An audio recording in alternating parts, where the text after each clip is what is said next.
Legality high court ఇచ్చే directions follow అయినట్టయితే రేవంత్ రెడ్డి ప్రభుత్వానికి మంచి పేరు వస్తుంది. ఎస్, ఇదే విషయంపై ఒకసారి శ్రీదేవి గారి దగ్గరికి వెళ్దాం. శ్రీదేవి గారు, ఏదైతే బడ్జెట్ కు సంబంధించిన విషయానికి వస్తే మాత్రం సౌదర్న్ పార్ట్స్కు మొత్తం అన్యాయం జరిగిందని చాలా కళాఖండిగా మనం చెప్పుకోవచ్చు. అది కేవలం ఆంధ్రప్రదేశ్ కాకుండా, తెలంగాణ కాకుండా, కర్ణాటక కానివ్వండి, కేరళ కానివ్వండి, తమిళనాడు కానీ ప్రతి విషయంలో ఉత్తరాది రాష్ట్రాలకు ఏదైతే బడ్జెట్ కేటాయించడం జరిగిందో అందులో మనకు సౌతి తల్లి ప్రేమ చాలా మనకు కళ్ళకు కట్టినట్టు కనబడుతుంది. ఈ విషయంలో ఈ రోజు జమీల్ భాయ్ ఒక్కటి నిమిషము అక్కని అడుగుతా నేను. అక్క తెలంగాణ విభజన చట్టంలో అంశాలు మీకు తెలుసు కదా అక్క.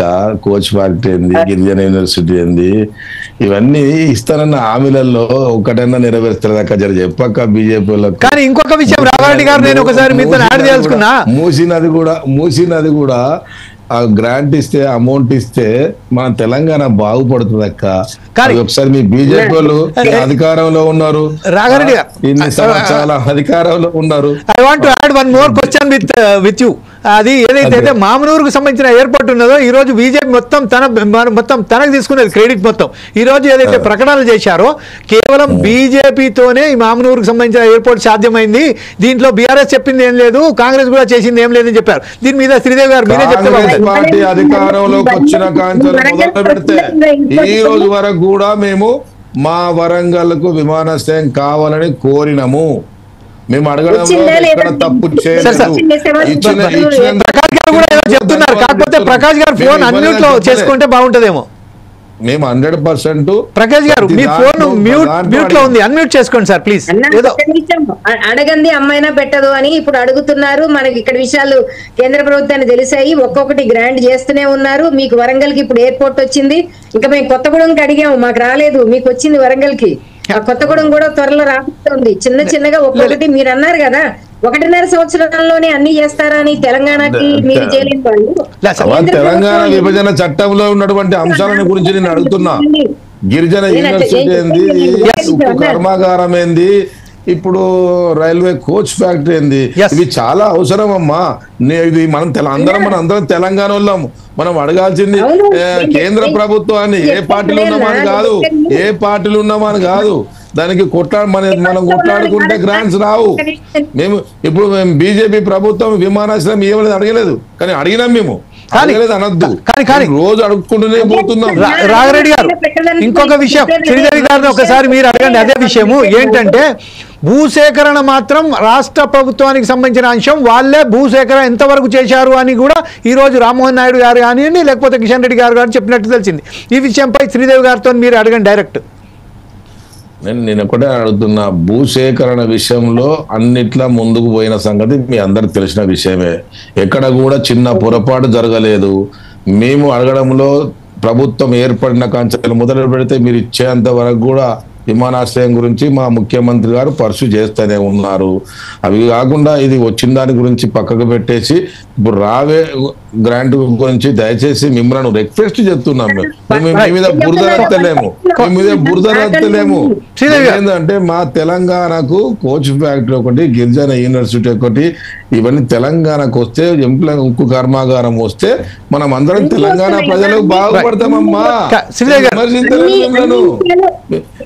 అంటే మిమ్మల్ని ఏది మాట్లాడినా విమర్శించినట్టు మాట్లాడతారు. మా రేవంత్ రెడ్డి గారు దూకుడుగా పోతున్నారు అని మాట్లాడినప్పుడు నేను ఏమన్నా మాట్లాడానా? అట్లేం మాట్లాడలేదు.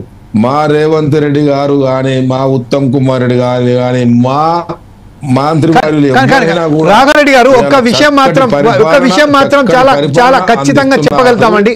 రాఘరెడ్డి గారు 2 పూటల అన్నం తినగలుగుతున్నారంటే కాంగ్రెస్ పార్టీ. ఇవాళ 500 రూపాయలు బోనస్ ఏ ప్రభుత్వం ఇవ్వలేదు. 2 లక్షల రుణమాఫీ ఎవరు ఇవ్వలేదు. మహిళలకు రాష్ట్రంలో, దేశంలో మంచి కన్వెంట్ గా ఎక్కడంటే అక్కడ ప్రయాణం చేసేందుకు ఇవాళ వాళ్ళకు బస్సు సౌకర్యం ఇచ్చిండ్రు. మీ అందరు గమనించాల్సిన అవసరం లేదు. టిఆర్ఎస్ పార్టీ అధికారంలో ఉన్నప్పుడు 1,00,000 రూపాయలు రుణమాఫీ చేస్తానన్నారు, చెయ్యలేదు. అతివృష్టితోని, అనావృష్టితోని.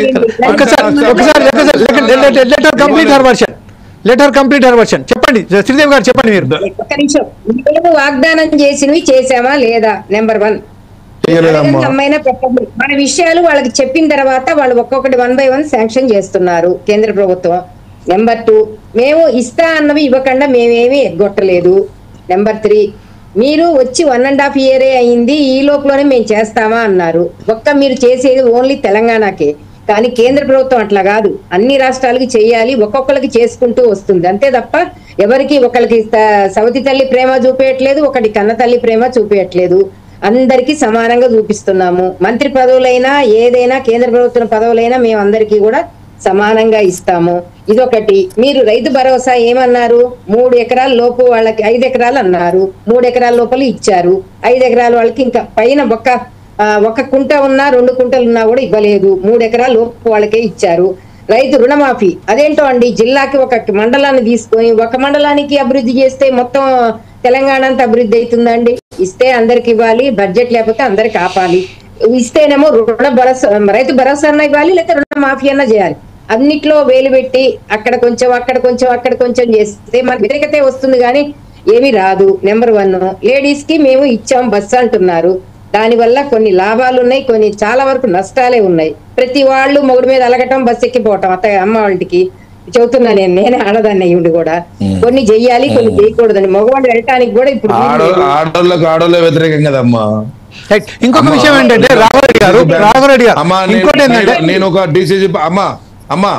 ఒక డిసిసి బ్యాంక్ చైర్మన్ గా 9 సంవత్సరాలు చేసినమ్మా.